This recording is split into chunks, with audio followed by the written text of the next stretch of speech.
שעומדו לבויסנו והיא שעומדו לבויסנו ולנו שלא אחד בלבוד ומד עלינו לכאן ניסינו ומד עלינו לכאן ניסינו והיא שעומדו לבויסנו והיא שעומדו לבויסנו ולנו שלא אחד בלבוד ומד עלינו לכאן ניסינו ומד עלינו לכאן ניסינו הקדוש ברוך הוא מצילנו כי מצילנו ימידו הקדוש ברוך הוא מצילנו כי מצילנו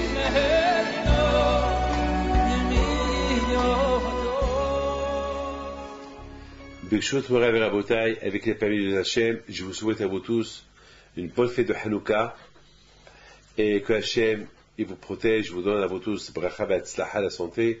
J'espère que tous ceux qui sont venus à la Hiloula de Rabbi Haim Pinto il y a une dizaine de jours, vous êtes bien amusés et que vous avez aimé la Hiloula de Rabbi Haim Pinto, le grand gala qu'on a fait ici à Paris et avec les Akash Baruch qu'on soit toujours. Donc, tout d'abord, je remercie tous ceux qui sont venus et ceux qui nous ont écrit des lettres de soutien, de remerciement pour l'inauguration de la nouvelle yeshiva qu'on a ouvert au 32 rue du Plateau. Donc, merci à vous tous. Et maintenant, on va parler un peu sur le miracle de Hanouka. Mes amis, chacun il comprend à sa façon le miracle de Hanouka. Mais venez, on va commencer depuis le départ. Depuis le départ, ça commence que, malheureusement, les Grecs qui sont rentrés en Israël, à l'époque, il y a un peu plus de 2000 ans, 2500 ans à peu près, et leur problème était le juif. Toujours le juif, c'est un problème. Alors, ou bien le tuer, c'est ce qu'ils ont pensé faire, mais après ils se sont dit, Haman, en Perse, il a voulu exterminer tous les juifs, il n'a pas réussi. Donc, on va essayer notre moyen de l'assimiler. Et pour l'assimiler, ça va être d'une manière catégorique. Leur interdire de faire les mitzvot, leur interdire de respecter Shabbat, leur interdire de faire la Brit Mila, de leur interdire de manger le kasher, de leur interdire de respecter Nida. Donc automatiquement, s'ils ne respectent pas Nida, donc automatiquement, ils ne vont pas respecter le manger kasher, et automatiquement, ils ne vont pas respecter le Shabbat, et comme ça, on va les détourner de la religion juive, et c'est pas le fait qu'on les tue, c'est pas le fait de les tuer, ça va servir à quoi de les tuer, alors qu'on peut les utiliser, les juifs, il a un cerveau, on peut utiliser le cerveau juif pour propager notre philosophie. N'oubliez pas que la philosophie a commencé en Grèce. Donc c'est ce qu'ils ont voulu faire, c'était pour eux primordial de faire assimiler les juifs, et pour l'assimiler avec eux, il fallait une seule chose, lui interdire l'accomplissement des mitzvot. C'est tout. Interdire l'accomplissement des mitzvot. Mes amis, il s'est passé un miracle. Que les Juifs, les Hashmonaïm de l'époque, ils ont combattu les Grecs et ils ont chassé de Eretz Israël. Et ils ont réussi.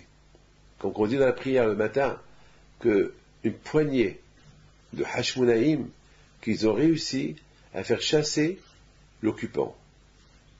Et c'était un occupant bien armé, et ils n'ont pas utilisé ça veut dire que vraiment il y avait des miracles, parce qu'ils n'étaient pas nombreux pour faire chasser des centaines de milliers de soldats grecs d'Israël, c'était pas facile. Mais il y a eu un miracle. Le miracle, comment il y a eu ce miracle? C'était pas un miracle de force.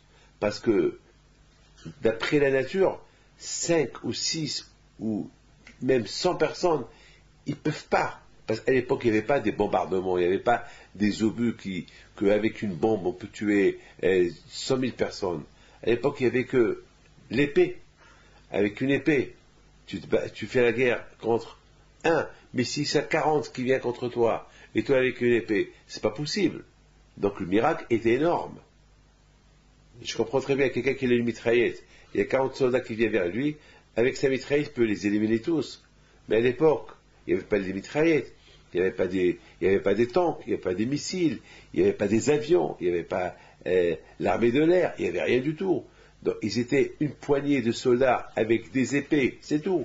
C'est-à-dire qu'imaginez-vous un homme avec une épée et qu'ils vont venir contre lui 100 personnes. Ils vont l'entourer. Comment il va faire? C'est impossible. C'est impossible. Et l'armée grecque, ils étaient bien, ils avaient des comment ça s'appelle, des habits qui les protègent. Et ils avaient aussi je sais pas moi, moi j'imagine, j'essaie d'imaginer un contre 40, un soldat contre 1000, j'arrive pas à croire, c'est impossible.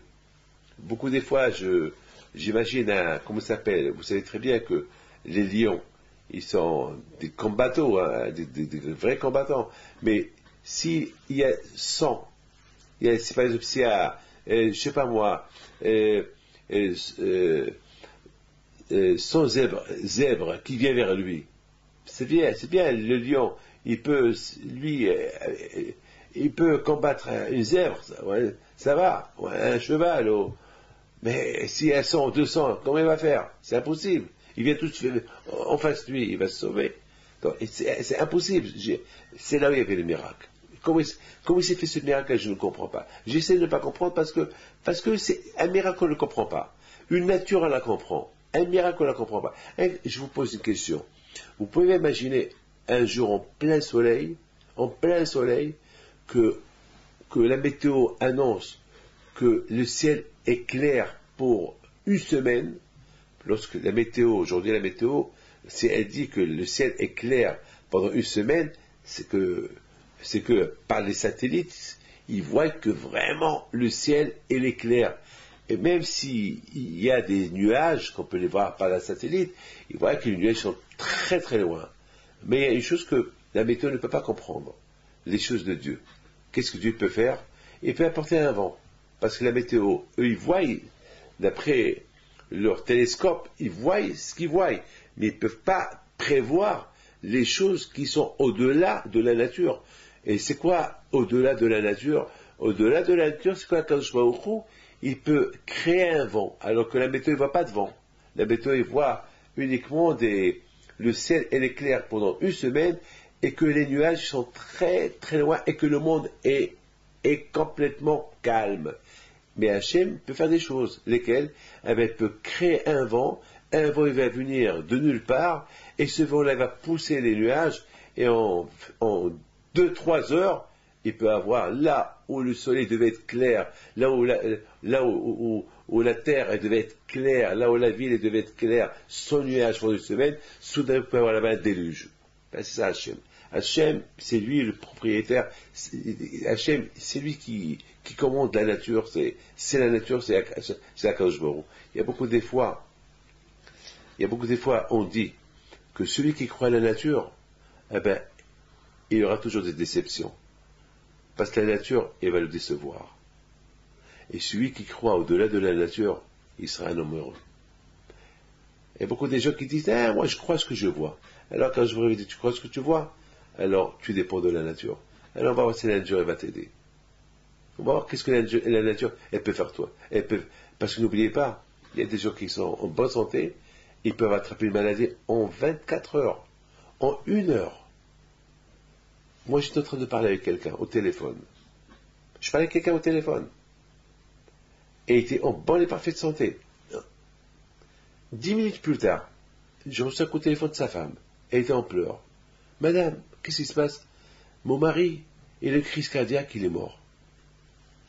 Comment? Mais je lui ai parlé il y a 10 minutes. Oui, il est mort. On attend le médecin qui va venir pour signer son décès. Mais qu'est-ce qui s'est passé?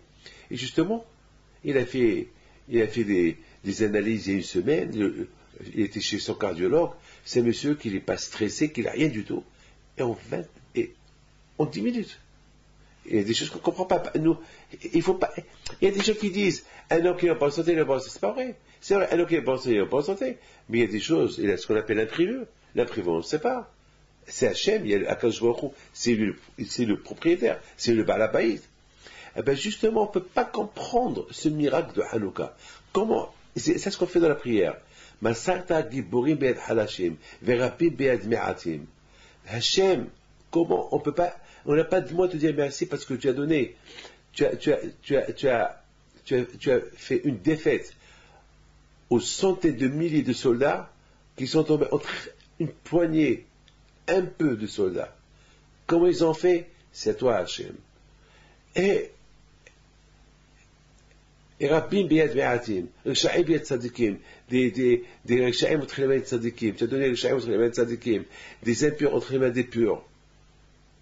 Tu as donné les gens forts, parce que les Grecs, c'était des musclés, ils se sont traînés, c'était des guerriers, et les Hashmonaïm, c'était les gens qui étaient tout le temps à la yeshiva, ils savaient même pas courir, ils savaient même pas utiliser les armes, ils savaient même pas c'est quoi un sport, ils n'avaient pas des muscles, c'était pas des gens musclés, c'était halachim, ils étaient des gens très très faibles, et le miracle était là.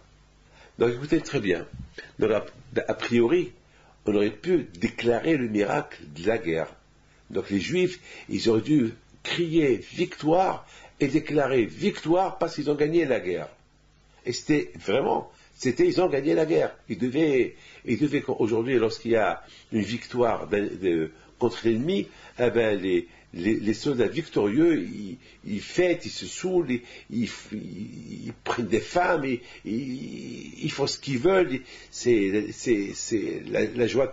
Imaginez-vous, lorsque on se débarrasse de l'occupant, eh ben, le pays, les gens qui étaient jusqu'à maintenant dominés par l'occupant, ben aujourd'hui, ça y est, ils se sont débarrassés de l'occupant, ils font des fêtes, ils font comment ça s'appelle, la fête de l'indépendance, ils font enfin, c'est la joie de partout. Ben, c'est ce que les Juifs, ils auraient dû faire. Lorsqu'ils se sont débarrassés des Grecs, ils étaient peu. Vraiment, le miracle était énorme. Et malgré tout, ils n'ont pas déclaré une fête. Tout de suite, lorsqu'ils étaient sûrs que l'ennemi était hors de Yerushalayim et hors d'Israël, la première chose qu'ils ont fait est, qu'est-ce qu'on fait maintenant? Eh bien, qu'est-ce qu'on fait? Eh bien, on fait une fête. Il n'y a pas de fête. Pourquoi? C'est nous qu'on a fait la guerre. On fait la fête si c'était nous qu'on a fait la guerre et que c'était nous qu'on a gagné la guerre. Là, on peut faire la fête. Mais c'est pas nous qu'on a fait la guerre parce que la logique, elle est qu'on était une poignée d'hommes contre des centaines de milliers de personnes. Donc, donc la guerre, c'est pas nous qu'on l'a gagnée. Donc la guerre, c'est Hachem qui l'a gagnée. Donc on doit fêter la fête d'Hachem. Et pour fêter la fête d'Hachem, il faut aller au Beit HaMikdash et annuler la menorah. Ah, vous avez compris? Ça veut dire que les Hashmonaïm, et c'était logique. C'est comme ça que moi je comprends la fête. Chaque juif, comment il comprend la fête de Hanouka? Moi je la comprends aussi à ma manière. Vous écoutez comment je la comprends. Grâce à Dieu, chaque année, je comprends le miracle de Hanouka à ma manière. Et toutes les manières, ils sont valables. Parce que, c'est ça la vérité. Parce que, au fait, si on réfléchit un peu, notre problème c'est qu'on ne pense pas. Il faut réfléchir. Eh bien, justement, les Grecs, ils n'ont pas voulu qu'on réfléchisse. Les Grecs, tout de suite, ils ne nous ont pas laissé réfléchir. Ils ne nous ont pas laissé réfléchir. Tout de suite, ils nous ont interdit de bouger, interdit d'exercer la religion. À tel point qu'on n'avait pas le temps de réfléchir. Et lorsque quelqu'un commence à réfléchir, tout de suite, Tout de suite, on lui donnait un travail à faire. Pour ne pas, jusqu'à à force qu'ils ont perdu l'habitude de ne pas réfléchir, jusqu'à que les Juifs, à cette époque-là, ils se sont presque tous assimilés. Tous, imaginez-vous, on leur a interdit le Shabbat, on leur a interdit les fêtes, on leur a interdit le Brit Mila, on leur a interdit de faire Rosh Chodesh, on leur a interdit d'aller au mikvé, on leur a interdit de manger kasher. C'est des bases, c'est ça les bases du judaïsme. Donc automatiquement, à force de ne pas faire ceci, à force de ne pas faire cela, et à force de ne pas étudier, et à force de ne pas prier, on finit par s'habituer. C'est ça l'être humain. On finit par s'habituer. Et surtout, ils leur ont pas donné le temps de réfléchir parce qu'ils ont ouvert les portes des théâtres, du sport, les Jeux olympiques, les casinos, les discothèques et tous les plaisirs du monde. Alors, pas de religion, il n'y a que les plaisirs. Alors, bien sûr, l'être humain, il s'habitue. Je crois. C'est comme ça. Donc, malheureusement, c'est ce qui s'est passé à l'époque en Israël. Et c'est ce que les Hashmonaïm, lorsqu'ils ont vu cela, après quelques temps, ils ont dit, bon, on ne peut pas se laisser faire, on ne peut pas laisser les Grecs faire ce qu'ils sont en train de faire. Ils interdisent les Juifs à rentrer au Beth Amikdash. Le Beth Amikdash, la menorah, elle est éteinte. Le Beth Amikdash, aujourd'hui, il n'y a plus de sacrifices. Tous les sacrifices qui y a là-bas, c'est les sacrifices que les Grecs y font à leurs idoles. Et quels sacrifices ils faisaient? Ils apportaient des cochons, ils les sacrifiaient dans les hôtels de Beth Amikdash. Donc ils ont rendu le Beth Amikdash impur. Il n'y a plus de menorah, il n'y a plus rien, tout est éteint. Et voilà, la menorah qui était le symbole de la Torah, le symbole du judaïsme, ils l'ont éteint. Donc c'est fini. Donc plus toute la technique grecque, toutes les idées grecques, ils les ont instaurées en Israël, la philosophie grecque, les chivot fermés, pas de synagogue, c'est fini. C'est fini. C'est fini. Le juif, il a tout oublié. Et c'est là que les Grecs, c'est là que les Hashmonaïm, Matatia et ses enfants, et ceux qui étaient avec eux, ils ont dit qu'est-ce qu'on fait? Ils étaient cachés à Modéine. Ils ont dit qu'est-ce qu'on fait? On va rester comme ça.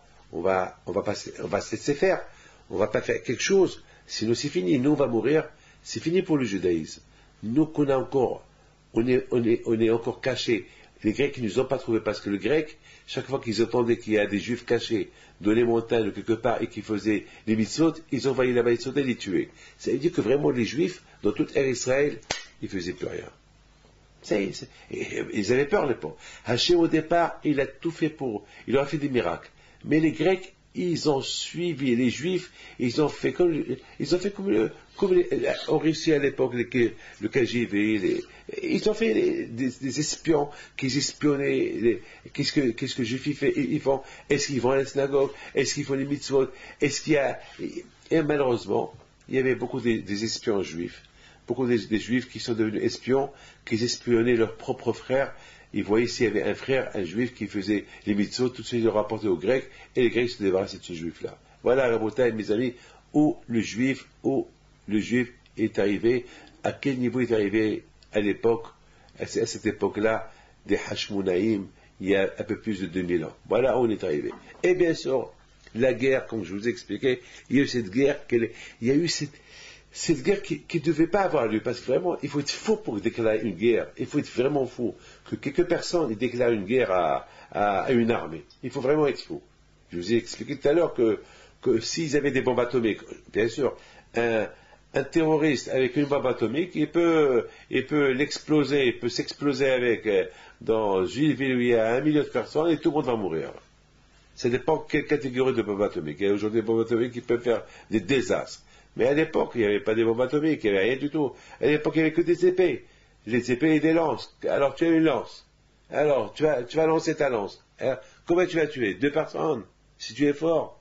Et après, il y a 1000 soldats qui viennent vers toi. Qu'est-ce que tu vas faire? Ça y est. 1000 soldats qui jettent des flèches sur toi. Tu es 2000 flèches à la fois. Contre 40 soldats. Ou contre 10 soldats. C'est fini. Ils vont mourir. Mais là, ils ne sont pas morts. Là, on dirait que les flèches qu'on jetait sur eux, ils partaient à gauche et à droite. Ils les touchaient. Ou même s'ils les touchaient, c'était un miracle. Donc, a priori, la première chose qu'ils auraient dû faire, c'est la gloire, la victoire. Victoire, on a gagné la guerre. Mais ils n'ont pas dit on a gagné la guerre, pour deux raisons. La première, parce que la guerre contre les Grecs n'est pas terminée, elle vient de commencer. Parce que les Grecs, ils ont été jetés d'Israël. Vous croyez qu'ils vont se laisser faire? D'ailleurs, dans l'histoire, on raconte que le roi Antiochus, 3 fois, il a envoyé des soldats. 3 fois. 3 fois. Après la première défaite, parce qu'il n'a pas admis. Parce qu'à l'époque, les Grecs, ils dominaient le monde entier. Alors, si le monde entier voit la défaite des Grecs contre Israël, qui était une petite nation, donc ça peut provoquer une révolution dans le monde. Ça aurait pu être tout de suite la chute de l'empire grec. Comme Rome. Rome, à un moment donné, c'était la Rome qui dominait le monde entier. Et après, les révolutions ont commencé à gauche et à droite. Et après, c'était la chute de l'empire romain. Rome est tombée. C'était sa chute. Et après, chaque pays est devenu autonome. Comme ça. Un Grec, il ne pouvait pas admettre que Israël de l'époque, la Judée de l'époque, elle se débarrasse des Grecs. Donc, il a envoyé 500 000 personnes. Après, ils ont fait la guerre contre eux. Après, il a envoyé encore, jusqu'à que Antiochus lui-même est venu faire la guerre. Et là, le bon Dieu l'a puni, il est mort sur le chemin. Et à partir de là, c'était la chute de l'empire grec. Et c'était ça le miracle. Mais, pour les Juifs, les Hachmounites de l'époque, même qu'ils ont chassé les Grecs de Jérusalem, ils ont dit, à peine la guerre a commencé, donc on va pas crier victoire pour une guerre qui va être commencée. Et la deuxième raison que je vous ai dit tout à l'heure, pourquoi ils n'ont pas déclaré victoire, ils ont dit, c'est vrai, on aurait pu déclarer victoire si c'était logique, si on avait une force surnaturelle, que l'on pouvait gagner tous ces centaines de milliers de soldats. Encore, mais la logique, elle est contre l'idée de cette victoire. Pourquoi? Parce que c'est pas possible qu'une poignée d'hommes qui vont gagner des centaines de milliers de personnes. Donc il y avait Hachem. Donc c'est la victoire de Akadosh Baruch Hu. Donc c'est pas notre victoire. Donc c'est pas que nous on déclare la victoire, puis c'est la victoire de Akadosh Baruch Hu. Mais par contre, pour célébrer la victoire d'Hachem, on va aller chercher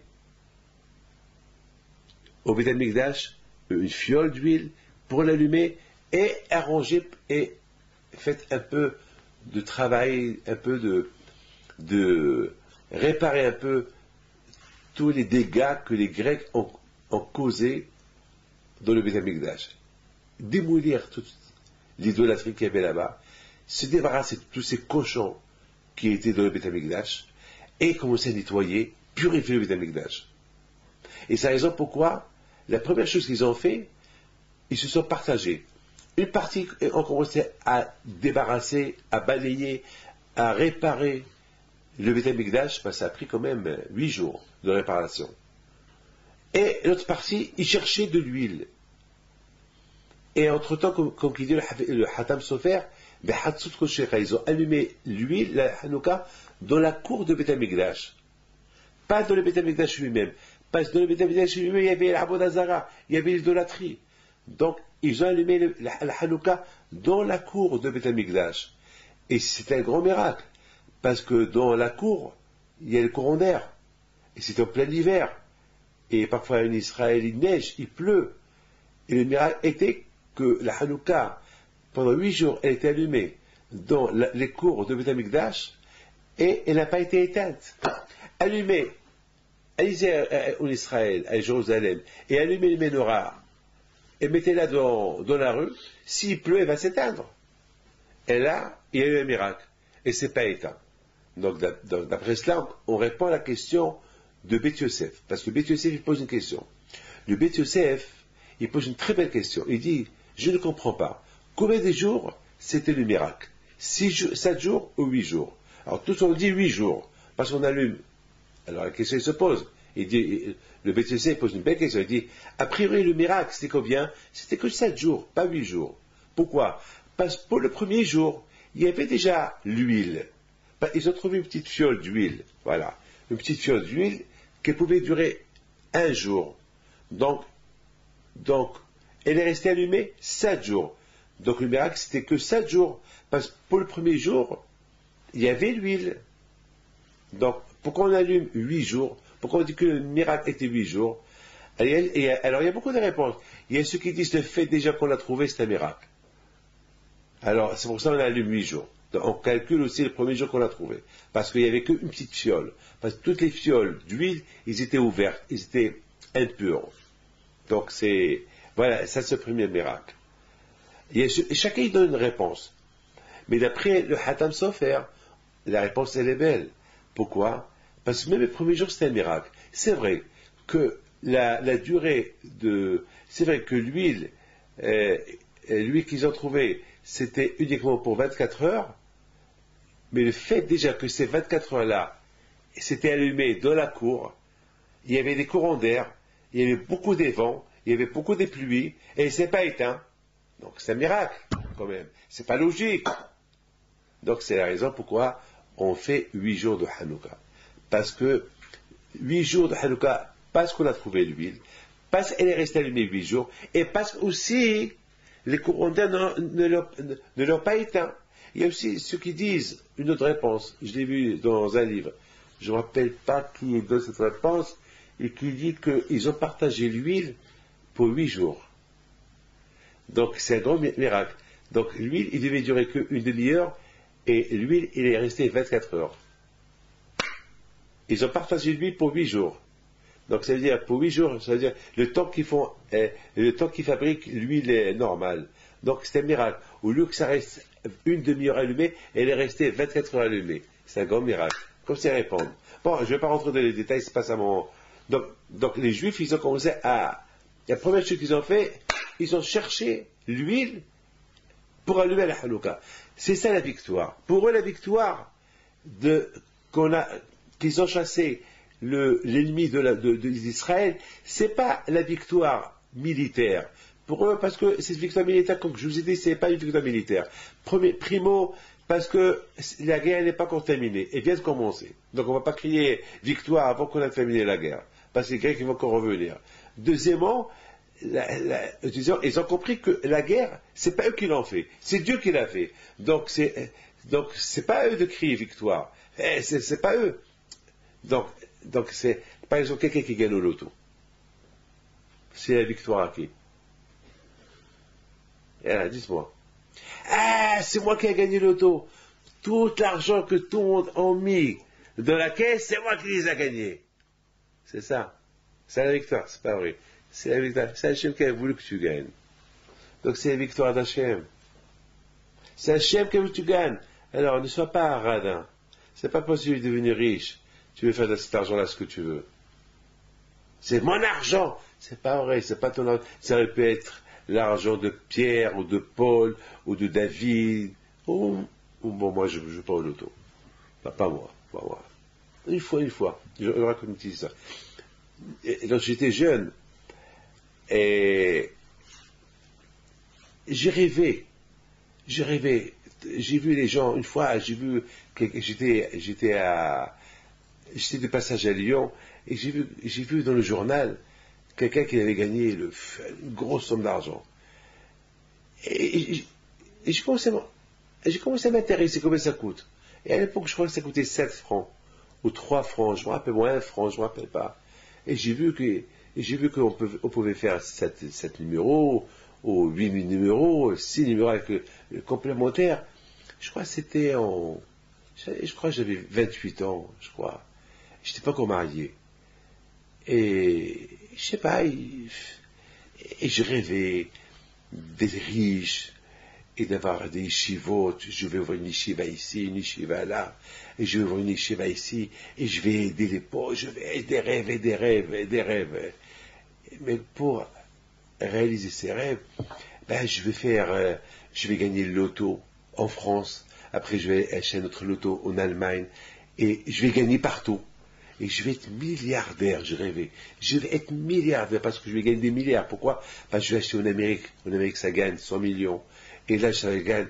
Après, je vais gagner des milliards et des milliards. Avec ça, je vais construire des villes. Et je vais faire des tzedaka, des rêves et des rêves et des rêves. C'est que des rêves. Une fois, j'ai joué. Et pendant que j'ai joué, déjà je me voyais riche. Les résultats mercredi soir, je les vois perdus. Mais j'ai gagné 10 francs. Récupérer mon argent. Donc tous les rêves, ils étaient... Après je me suis dit, bon, puisque j'ai gagné 10 francs, peut-être sur le projet je vais gagner plus. J'ai encore joué, encore toute la semaine je rêvais. Et je vais faire. Je n'ai pas gagné. Pendant 2 mois, j'ai joué chaque mercredi, chaque mardi. Après je me suis délaissé. Mais entre vous et moi, celui qui gagne au loto, c'est Hachem qui a choisi que c'est lui qui gagne. C'est Hachem qui choisit. Que Dieu préserve. Il faut toujours savoir une chose. Il y a quelqu'un qui m'a dit une fois, pourquoi mon fils il est malade, pourquoi pas l'autre? Pourquoi le bon Dieu il a choisi que mon fils qui soit malade? Pourquoi c'est pas l'autre qui est malade? J'ai dit, mon fils, va chez lui et demande-lui. Va chez lui demander que tu me demandes à moi. Va chez lui, tu lui demandes. Mais comment je lui donne? Pour aller chez lui, il faut que tu meurs. C'est ce que tu veux. Mais je dis, alors tais-toi. Et c'est des choses qu'on ne sait pas. Donc, mes amis, regardez le matin. Le matin, on se lève. C'est super. C'est pas tout le monde qui se lève le matin.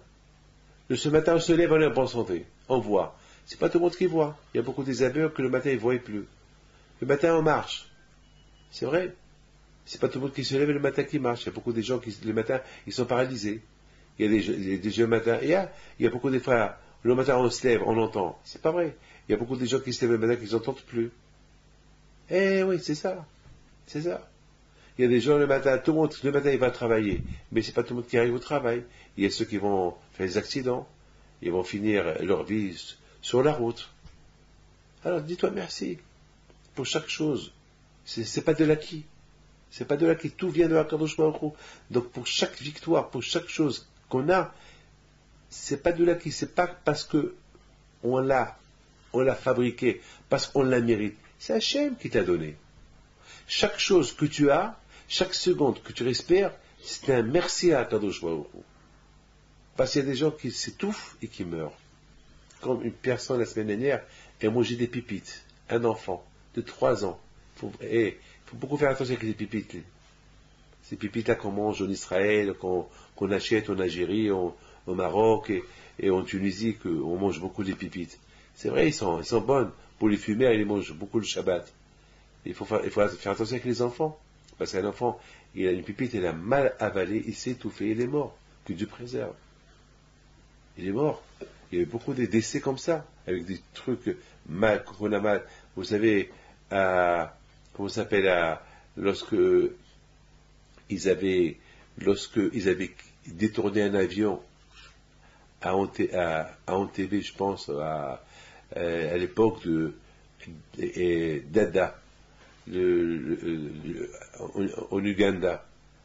Il y avait, je me rappelle, je sais pas il y a combien de temps, il y avait une femme qui était en train de manger de la viande et un morceau de viande, elle a mal avalé un morceau de viande et elle est morte, la pauvre. La pauvre, elle est morte. Et beaucoup de gens, ils avalent mal. Donc, pour Hachem, on mange, on avale bien. Il faut dire merci à Kadosh Baruch Hu. Ça veut dire que chaque seconde, on doit dire merci à Kadosh Baruch Hu. On doit dire merci à Kadosh Baruch Hu. Donc, les Hashmonaïm, ils ont tout de suite compris. La première chose qu'ils ont fait, parce qu'ils ont vu que tout le peuple juif était assimilé presque. Donc, la première chose lorsqu'ils ont vu cette guerre, cette victoire, tout le peuple a commencé à crier victoire. Les Hashmonaïm, ils ont dit non, il n'y a pas de victoire, on n'a rien gagné encore. La guerre, elle vient de commencer à peine. Et même si vous pensez qu'on a gagné la guerre, d'après la nature, on n'a pas gagné. C'est parce que c'est pas possible qu'une poignée d'hommes, ils peuvent chasser une grande armée grecque bien entraînée. C'est impossible. Donc la victoire, elle est d'Hachem. Et pour célébrer la victoire d'Hachem, c'est pas avec la bocha, c'est pas avec du whisky, c'est pas avec des fêtes, les feux d'artifice. Non. Il faut déjà aller réparer le Beth Amikdash, se débarrasser de tout ce qui est impur qui se trouve dans le Beth Amikdash. C'est ce qu'il faut faire. Déjà, ça, c'est ce qu'il faut faire. Et après, on verra. Après, on va faire la vraie fête. Mais pour le moment, il faut aller là-bas, dire merci à Kadosh Baruch Hu. La victoire d'Hachem, c'est lui dire merci. Et pour lui dire merci, c'est pas dans un Beth Amikdash qu'il est impur. Il faut déjà le rendre pur et faire une fête là-bas à Kadosh Baruch Hu.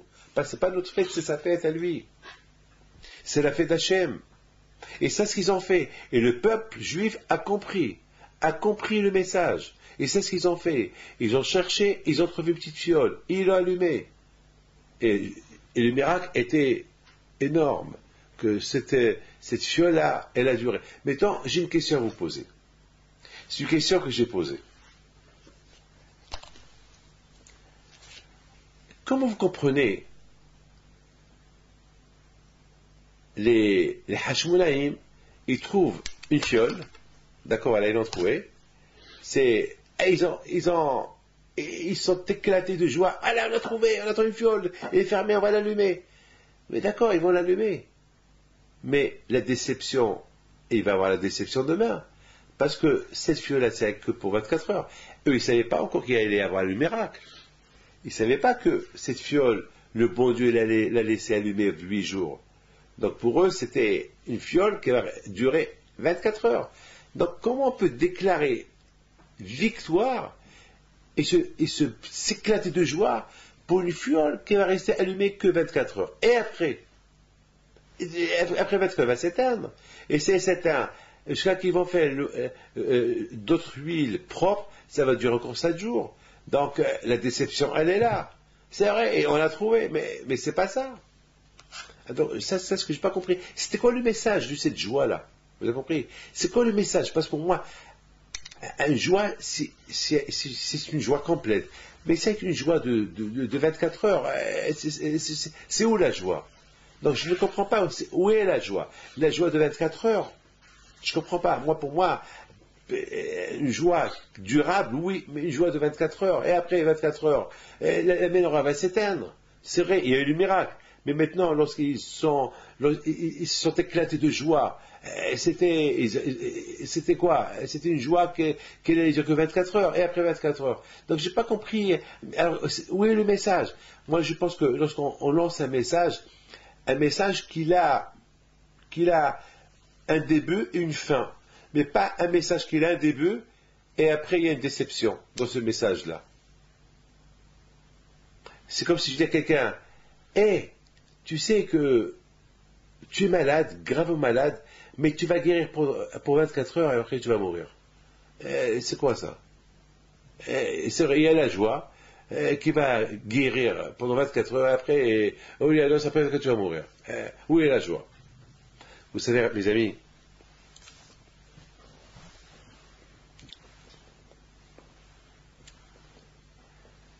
je vous apprends quelque chose.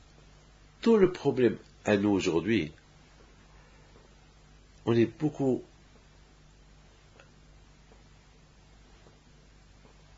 pas conscient de la vie.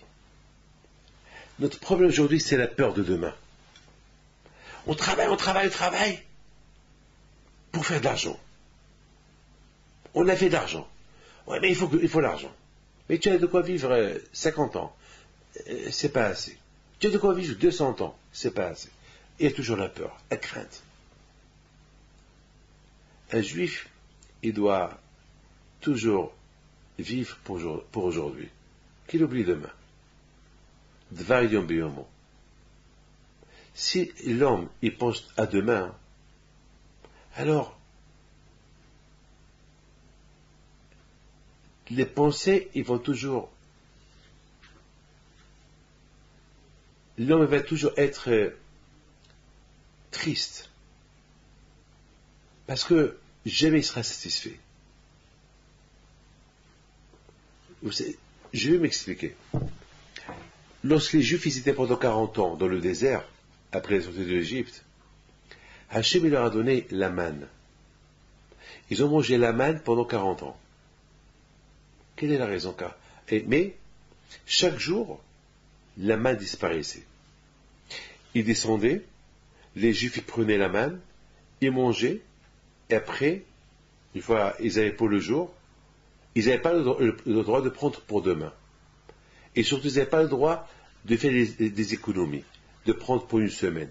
Alors que la manne, il descendait pour 40 ans. Pour 40 ans. Et c'était immense. C'est inimaginable le manger qui descendait du ciel. La manne, c'est comme du couscous, qui avait tous les goûts. C'était bon. Ceux qui vont manger un steak, ils goûtaient le steak dans le couscous. Ceux qui voulaient manger les truffes, ou la pkilia, ou ceux qui voulaient manger la salade cuite, la meilleure salade cuite, ce que tu veux manger, tu avais le goût dans la manne. Mais ils n'avaient pas le droit de prendre pour demain. Demain, c'est demain. Pourquoi tout cela? Parce qu'Hachem, il a voulu enseigner aux Juifs un enseignement. Ne pensez pas à demain. Demain, priez. Juif, Hachem, il veut qu'on dépende de lui. Comme le bébé. Est-ce que le bébé, lorsqu'il voit sa mère, il mange? Est-ce qu'il dit à sa mère, garde-moi pour demain? Il sait que demain, sa mère lui donnera. Les enfants, ils ont une assurance que lorsqu'ils rentrent chez eux, il y a de quoi manger. Son père ou sa mère, ils vont procurer à manger. Ils savent, ils ont une confiance en leurs parents, qu'ils savent ce qu'ils veulent, ils le rendent. Eh bien, c'est ce que Hachem veut de nous. Hachem veut que nous, on dépend de lui. Hachem veut qu'on dépende de lui. Il faut pas, parce que s'il commence à penser à demain, alors ça veut dire qu'on va se laisser aller de la émouna à Akadosh Baruch Hu. Dvariyom biyomo. On a la émouna que Akadosh Baruch Hu nous donne à manger. On a la émouna que, mais Hachem, ce qu'on veut, on ne nous donnera. Comment nos parents ils ont vécu avant? Comme ça ils ont vécu avant. Je vous la parole d'honneur. Mon père, pendant 20 ans, il vivait du jour en jour. Et chaque fois, mon père disait, Bitahun, avec l'espoir en Akadosh Baruch Hu, demain, j'aurai ça. Et toujours le lendemain, il avait ce qu'il voulait. C'est vrai. Il ne faut pas être fainéant. Il faut travailler. Mais le concept de la émouna, c'est tout ce que je veux vous dire.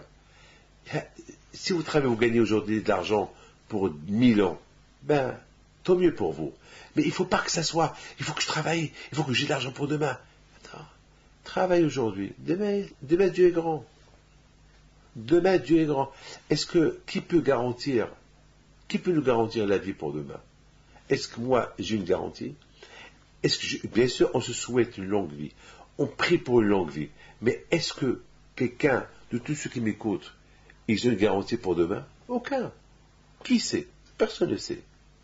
Est-ce qu'on sait qu'est-ce qui peut arriver dans les heures à venir? Personne ne sait. Combien de fois on a prévu des choses et on a fait autre chose? Combien de fois on a dit demain je vais faire, et le lendemain on n'a rien fait de tout ce qu'on a prévu. Le lendemain on n'a fait que des bêtises, on n'a eu que des problèmes le lendemain. Reste. Toujours je prie à Hachem, toujours moi dois prier, je dis à Akadosh Baruch Hu, aide-moi pour que demain ce soit un jour normal, que ce ne soit pas reste un jour des choses qui vont venir, des choses imprévues. Bien sûr, des beaux imprévus, oui. Ah oui, je gagne au loto, ah oui, ou bien une bonne nouvelle, oui. Ça c'est des beaux imprévus. Ou bien je fais bien ma prière, je me lève et je fais ma prière bien. Oui, c'est de l'imprévu, je creve fatigué et je me sens le lendemain content dans la prière. C'est bien, des bons imprévus, oui, mais pas des mauvais imprévus, là, pas des mauvais imprévus. Juste avec tous les problèmes que j'entends là, je ne vais pas vous raconter, c'est Hanouka, mais vous ne pouvez pas imaginer ce que j'entends, des imprévus que j'entends, des choses que vous ne pouvez même pas imaginer. Ah, par exemple, ma petite fille était en train de jouer. Et soudainement, elle prend une pièce, elle l'avale. Elle la met dans sa bouche et elle l'avale. Que Dieu préserve, ça s'est passé hier, que Dieu préserve, elle aurait pu se coincer dans la gorge. Bon, Baruch Hashem, les mitzvot qu'on fait, ils l'ont protégée. Baruch Hashem, elle l'a avalé, c'est passé, elle est sortie, Baruch Hashem. Mais pour vous dire, grâce à Dieu, tout s'est bien passé. Et pour vous dire, que Dieu préserve, c'était un imprévu, mais c'était un mauvais imprévu, qui aurait pu mal se terminer, que Dieu préserve. Grâce à Dieu, Baruch Hashem, et c'est bien terminé grâce à Dieu. Comme un juif que je connais à New York, qui devait prendre un avion, et est arrivé 5 minutes avant le départ, Il lui a dit non, monsieur, tu ne peux pas rentrer. Et il a fait des guerres pour qu'il rentre. Il lui a dit non, tu ne peux pas rentrer. L'avion est tombé, il y a eu des morts, lui, il est resté vivant, Baruch Hashem. Ouais, c'est bon, malheureusement, c'est malheureux pour les autres, et toujours de le malheur des autres, il y a des bonheurs des autres, toujours dans le bonheur des autres, il y a des malheurs des autres, malheureusement. La vie, elle est comme ça. Vous comprenez, il faut avoir les mouna en Dieu. Il faut avoir les mouna. Comment je vais prier aujourd'hui à Kadosh Baruch Hu? J'étais en Argentine la semaine dernière. Il y a un juif qui vient chez moi. Le pauvre, il était malade. Très malade. Grave malade. Avec une grave maladie. Il me dit, Rabbi David. Et dès que j'ai vu son visage, je voyais vraiment la maladie sur son visage. On voyait là. Il était pas la chimio, pas de cheveux, rien du tout. Il me dit, voilà, demain, il va recevoir les résultats. Et je sais pas, il sait pas. Et ces résultats, ils sont bons, et s'ils sont pas bons, et lui, c'est monsieur qu'il est important. Et que les résultats, il en fait spécialement pour qu'il les reçoive le lendemain. Et je lui dis, je commence à réfléchir, qu'est-ce que je vais lui répondre? Je lui dis, tu sais quoi? Demain soir, c'est vendredi, c'est Shabbat, je t'invite pour Shabbat, venez manger avec le Shabbat. Il me dit, eh ben, si les résultats sont bons, je viens. Mais si les résultats ne sont pas bons, comment je vais avoir le cœur de venir Shabbat? Je lui dis, ne pense pas à demain. Pense à aujourd'hui. Dis-moi oui aujourd'hui.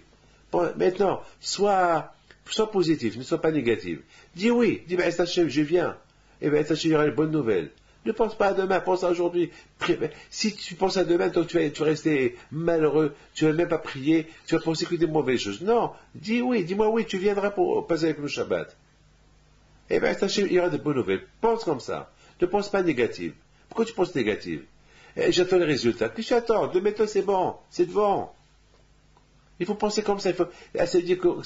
Ça veut dire que tu mets tes mains entre la médecine, tu mets tes mains entre le laboratoire. C'est vrai, c'est les médecins qui vont t'aider. C'est le laboratoire qui va définir si tu as la maladie ou pas. Mais entre-temps, tu pries à Dieu. Entre-temps, tu pries à Kadosh Baruch Hu. Tu pries à Dieu pour que dans ces analyses-là, ces prélèvements, tout ce qu'ils t'ont fait, Hachem va faire un miracle, ils vont bien sortir, et automatiquement, dans les bonnes nouvelles qui vont sortir de ces analyses, ton corps il va changer, et tu vas être super bien. Pense comme ça, ne pense pas le mal pour demain, pense comme ça. Il a fait un sourire, il m'a dit alors, je viens pour Shabbat. Alors, donc l'histoire elle se termine.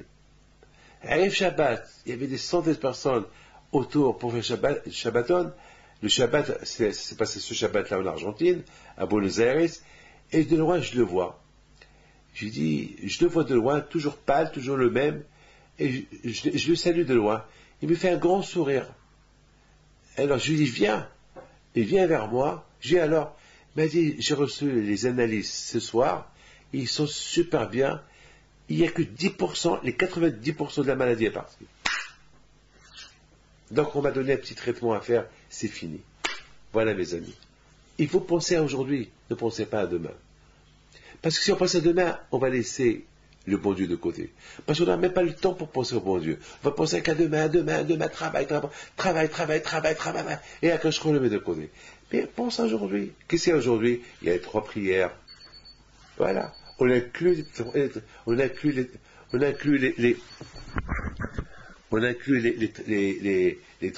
3 prières. Et voilà. Et c'est comme ça qu'il faut faire. Vous avez compris? Ça, c'est ce qu'on appelle la montre. À 1 heure, elle sonne.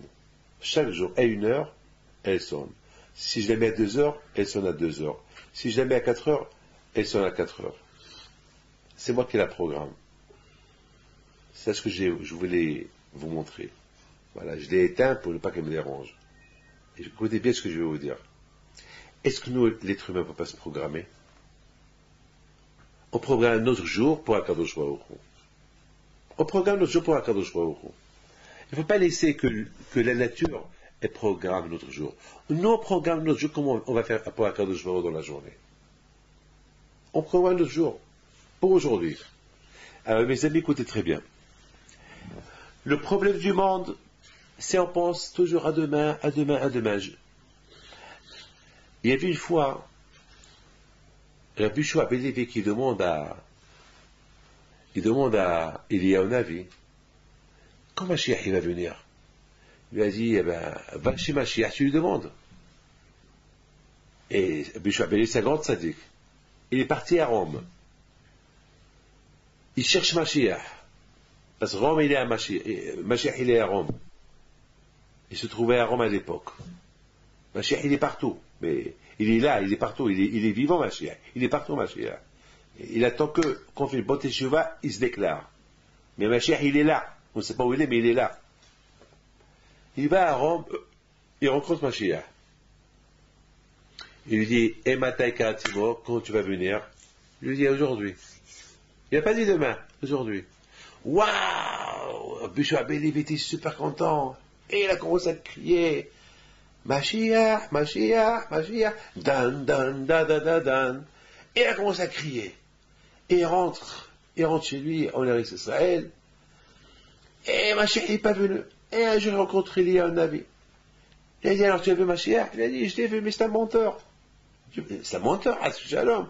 Oui, mais il m'a dit, il a dit, pourquoi? Il m'a dit, j'ai demandé quand tu vas venir, et il me dit aujourd'hui. Et il n'est pas venu. Il a dit, ah, tu t'es trompé. Il a dit, Hayom, Imbekolo Tishmao. C'est-à-dire que chaque jour, Mashiach, il est prêt pour venir. Mashiach, il ne pense pas à demain, il pense à aujourd'hui. Mais si, on fait tous des shuvas. Si tous on fait des shuvas, si tous on écoute la volonté d'Akadosh Baruch Hu, alors aujourd'hui viendra. C'est-à-dire le concept d'aujourd'hui. Hayom. Allez, vous avez compris. Les Hashmonaïm, voyant les Juifs loin de la Torah, ils étaient presque tous assimilés, ils ont voulu enseigner un enseignement aux Juifs. Lorsqu'ils ont trouvé une fiole qui a duré que 24 heures, ils ont déclaré joie. Mais tout le monde nous dit, mais c'est quoi cette joie-là, une joie de 24 heures, et demain? Mais on s'en fout demain. Déjà aujourd'hui. Viens, aujourd'hui déjà, on fait la fête aujourd'hui. Demain, Dieu est grand demain. Peut-être demain, on va trouver une autre fiole. C'est ça le concept c'est ça le miracle qu'ils ont voulu instaurer la Hashmonaïm dans le code juif. Ne pensez pas à demain. Demain, it's another day. Demain, c'est un autre jour. Déjà, for today, pour aujourd'hui déjà. Venons fêter la fête de today, la fête d'Hachem aujourd'hui. Aujourd'hui qu'on a trouvé la fiole. Demain, c'est un autre jour. Demain, Dieu est grand. Il se peut que demain va rester allumé. Il se peut que demain, peut-être demain, il y aura un miracle. On va trouver une autre fiole quelque part. Mais déjà pour aujourd'hui. Et c'est pas peine de penser à demain. C'est ça le miracle. Donc, Hachem, il a vu la Emouna et le Bitachon. La foi qu'ils avaient les Hashmonaïm en Dieu pour demain. Alors, c'est ça qui a provoqué que le miracle il est venu. Et que l'huile il est resté allumé pendant 8 jours. Vous avez compris? Comme ça, moi, je vois la chose. Vous avez compris? C'est que le miracle, c'est nous qu'on le fait. Il ne faut pas attendre le miracle, le bon Dieu te fait un miracle. Le bon Dieu te fait un miracle si toi, tu attends le miracle. Si vraiment toi, tu demandes le miracle. Si toi, tu demandes d'Hachem quelque chose. C'est vrai. Et que Hachem voit que tu es... que vraiment, ça vaut la peine de faire pour toi un miracle. Alors Hachem, il le fait pour toi. Mais si un homme, il demande un miracle, et que tu ne vaux pas ce miracle, et le bon Dieu, il ne pense pas que tu vas la peine que le bon Dieu, il fait avec toi ce miracle-là. Pourquoi il va le faire pour toi? Si tu ne le mérites pas, pourquoi tu veux qu'il le fait pour toi? Comme il y a quelqu'un qui vient ici la semaine dernière, il finit Shabbat. Moi, je n'ai qu'un cher, rien du tout. Rien. Et qu'il me dit, pourquoi le bon Dieu ne fait pas avec moi le miracle de Hanouka? Je lui dis, qu'est-ce que tu as besoin? Il m'a dit, je veux être riche. Voilà, j'ai de belles affaires, j'ai des belles articles, et tout le monde est devenu riche, et moi, je stagne. Pourquoi le bon Dieu ne fait pas pour moi ça aussi? Pourquoi le bon Dieu ne fait pas que les yeux, que les gens ils voient chez moi, ils viennent chez moi? Pourquoi pas? Je le regarde, je dis, pourquoi tu veux que le bon Dieu fait avec toi ce miracle-là, de Hanouka? Le miracle de Hanouka, ça se méritait. Et je lui ai expliqué ce que je suis en train de vous dire. Ils ont trouvé une petite fiole de 24 heures, et ils ont déclaré la joie. Et pourtant, on aurait pu leur dire, ils leur ont dit, mais attends, mais cette joie-là, c'est une fausse joie, c'est une joie de 24 heures. Et demain, demain c'est autre chose. Demain, Dieu est grand demain, déjà aujourd'hui. Lorsque Hachem a vu ça, il aura fait un miracle. Mais toi, qu'est-ce que tu fais pour Hachem pour qu'il fait avec toi un miracle? Fais quelque chose pour Hachem, et on verra. C'est ça, mes enfants.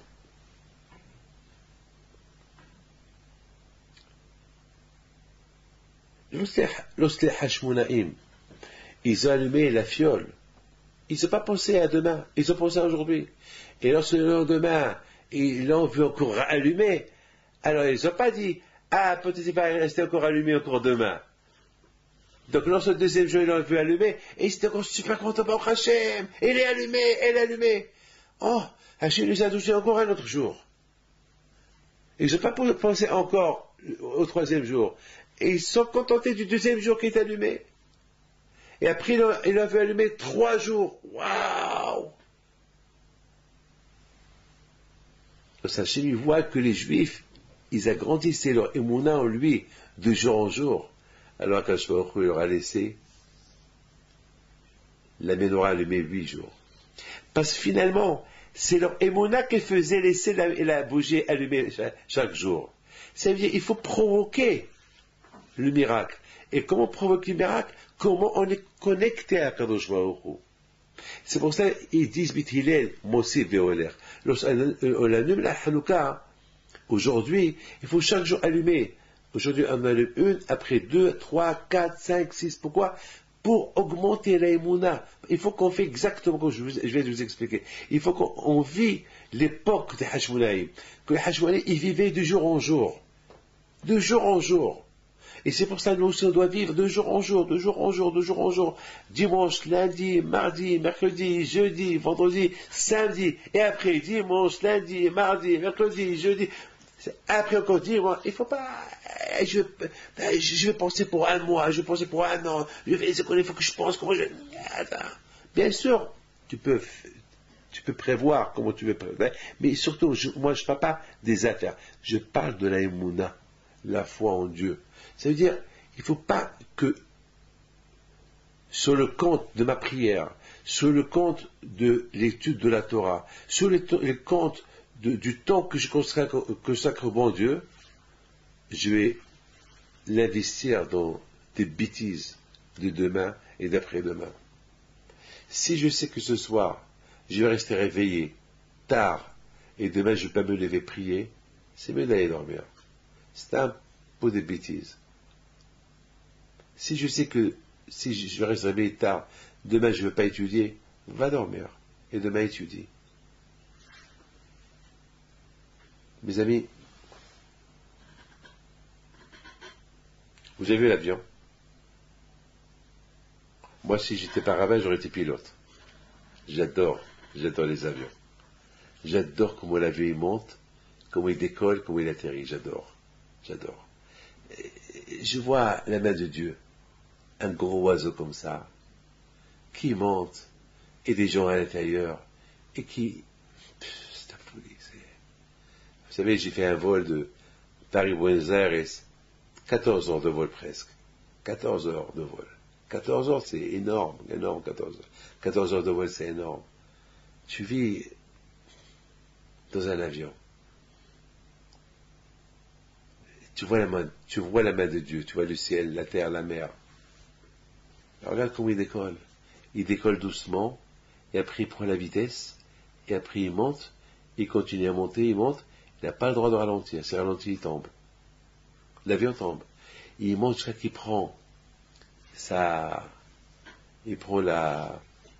l'attitude normale, et après il le met sur automatique.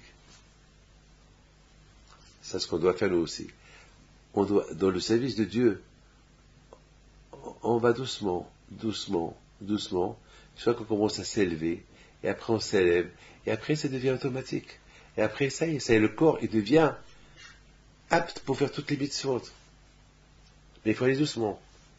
Pas trop. C'est pour ça qu'on allume la Hanouka de jour en jour. Chaque jour on allume un peu, jusqu'à qu'on l'a tout allumé, ça, elle continue à rester allumée tout le temps. C'est que comme après Hanouka, il a terminé, nous continue. Notre cœur, il est allumé. Tout l'idée de Hanouka, c'est d'apprendre de Hanouka l'allumage de Hanouka qui nous rappelle la Torah, qui nous rappelle les Grecs, ce qu'ils ont voulu faire aux Juifs. Les Grecs, ils ont voulu assimiler les Juifs, ils ont éteint la Hanouka, qui est dans le cœur de chacun de nous. Et le travail à nous, de rallumer cette Hanouka, qu'elle est en nous, dans notre cœur, et chaque jour on l'allume doucement, doucement, soit qu'on l'allume complètement, une fois qu'on l'a allumé, on reste allumé. C'est nous. Et c'est pour ça qu'on dit que Hanerot Halalo Kodeshem, ces bougies-là qu'on allume, ils sont saintes. Quel rapport avec les bougies? Pourquoi ils sont saintes? Hanerot Halalo, ils sont saintes. On n'a pas le droit d'utiliser les lumières de ces bougies-là. Pourquoi? Parce que ces bougies-là représentent la Torah. Elles représentent combien le juif il doit étudier la Torah et voir la lumière, la clarté de la Torah. Comme beaucoup de fois, je dis un cours de Torah, il vient, et je vois les gens qui sourient, ils font comme ça, il faut déjà, il a raison, Rabbi David, il a raison, oui. Eh bien, il faut arriver à ça. Il faut arriver à trouver dans la Torah une satisfaction. C'est pour ça qu'on dit que, on compare la Torah à la manne. La manne, elle avait tous les goûts. Eh bien, dans la Torah aussi, la Torah, elle a tous les goûts. Comme que on apprécie un bon steak poivré, comme ça, il faut arriver à apprécier un bon cours de Torah. Sucré. Et c'est ça Hanouka. Hanouka, on mange des beignets. Dans les beignets, il y a ou du miel ou de l'huile. Il y a de la pâte, la farine. La farine, c'est kemah. Kemah, on compare la farine à la Torah. Comme que la farine, c'est elle qui fait vivre la personne, comme ça la Torah, elle fait vivre la personne. Dans le beignet, il y a la farine, il y a le miel. Le miel, c'est la douceur. La Torah aussi, c'est la douceur. Et on les fait frire avec l'huile. L'huile, c'est Hashemen. Hashemen, c'est les mêmes lettres de Neshama. C'est-à-dire que la Neshama, elle a besoin, la Neshama, l'âme qui est dans le corps de l'homme, elle a besoin de la nourriture spirituelle, qui est la Torah, la nourriture matérielle, qui est la farine, Kemah, et bien sûr la douceur, être doux, der cheretz, la politesse, la douceur. La Torah sans douceur, c'est pas une Torah. Une douceur sans la Torah, c'est pas une douceur. Il faut les deux. Il faut les deux à la fois. C'est ça le miracle de Hanouka. Le miracle de Hanouka, c'est un enseignement. Comment ne pas s'assimiler? Un seul enseignement que s'il n'y a pas la Torah, c'est l'assimilation. S'il n'y a pas la douceur dans la Torah, c'est pas une Torah. Il faut la Torah, la douceur, il faut préserver la Neshama, l'âme. Et pour préserver la Neshama dans le corps, dans un monde où on habite comme à Paris, comme à New York, etc., il faut la Torah. Il faut aussi la Parnassa. Il faut la Torah. Il faut des Cheretz. Il faut la douceur. C'est ce qu'on apprend de la mémoire. Et surtout, ce qu'on apprend le plus, c'est Dvaïobément. Avoir la confiance en Dieu pour demain. Je travaille aujourd'hui. Je me rappelle au Maroc, on disait en arabe, on dit, c'est-à-dire, fais-moi vivre aujourd'hui, tue-moi demain. Demain, c'est demain. Déjà, je vis aujourd'hui. Demain, c'est un autre jour. C'est ça le miracle. Le miracle de Hanouka, c'est aujourd'hui. Le miracle d'aujourd'hui. Demain, on verra. Et lorsque Hachimi voit qu'on a les bitahon, on s'occupe que d'aujourd'hui, et on a une grande émona en Akash Baruch pour demain, alors demain Akash Baruch fait un miracle. Mais si Akash Baruch voit que je suis concerné pour demain, et je suis préoccupé pour demain, et j'ai peur pour demain, alors Akash Baruch tu veux quoi? Tu me fais pas confiance? Tu me fais confiance que demain je te réveille. Tu me fais confiance que demain je vais te rendre l'âme. Et tu me fais pas confiance que demain je vais te donner la Parnassa? Hein, comment? Tu me fais confiance que demain je vais te donner la santé, et tu ne me fais pas confiance que demain je te donne la Parnassa de quoi vivre, c'est pas possible. Alors, on fait ma confiance, totalement, on ne fait pas confiance. Tu ne peux pas me faire confiance à moitié-moitié. C'est ça ce que les Hashmonaïm, l'idée des Hashmonaïm, avec l'allumage de Hanouka. Ils n'ont pas déclaré la joie de la victoire militaire, ils ont vu que c'est pas, d'après la nature, c'était pas possible qu'ils auraient pu gagner les ennemis avec leur force, parce qu'ils n'avaient pas de force, et Pour eux, la victoire, c'est la victoire de Dieu. Pour la victoire de Dieu, c'est pas, on va pas crier à Dieu, victoire, tu as gagné la guerre. Non. Quand n'importe quelle guerre, il peut la gagner. Est-ce que Hachem il veut? Faites-moi tout ce que j'ai fait pour vous. Je l'ai fait pour que vous retourniez vers moi. Alors, la victoire de Hachmoné, voilà, maintenant, on revient vers toi. Et pour venir vers toi, allez, on s'occupe de Beth Amikdash, on s'occupe de la menorah, on va l'allumer. Ah, ils ont trouvé une menorah, une petite fiole. C'est pas grave. On a en Dieu. Demain, c'est un autre jour. On l'allume déjà pour aujourd'hui. Ah, c'est ça le message. Le message, aie confiance en Dieu. Déjà pour demain. Demain, c'est un autre jour. Demain, Dieu est grand. Comme que le bon Dieu t'a donné ce jour-là, il va s'occuper de toi aujourd'hui, il s'occupera de toi aussi demain, n'aie pas peur. Et si tu t'occupes de demain aussi, et tu as pour demain, c'est un problème. Que le bon Dieu protège. Je vous souhaite Shana Tova, une bonne année. Pourquoi je vous dis une bonne année? Parce que jusqu'à Hanouka, c'est à Hanouka que les livres de Tishri, ils se ferment. Les prières de Kippour, de Shana Kippour et de Sukkot, ils se terminent à Hanouka. Donc je vous souhaite que, si Dieu veut que vous tous, vous soyez inscrits dans les livres qui vont se fermer à Hanouka, dans le livre de la vie et tout. Et je vous en prie, tous ceux qui écoutent mes cours le mercredi soir, je voudrais que chacun, il avise ses amis, il avise tout le monde pour en faire profiter tout le monde à écouter ce cours de Torah le mercredi soir. Que le bon Dieu vous protège. Bonne fête de Hanouka et que Hachem vous donne à vous tous.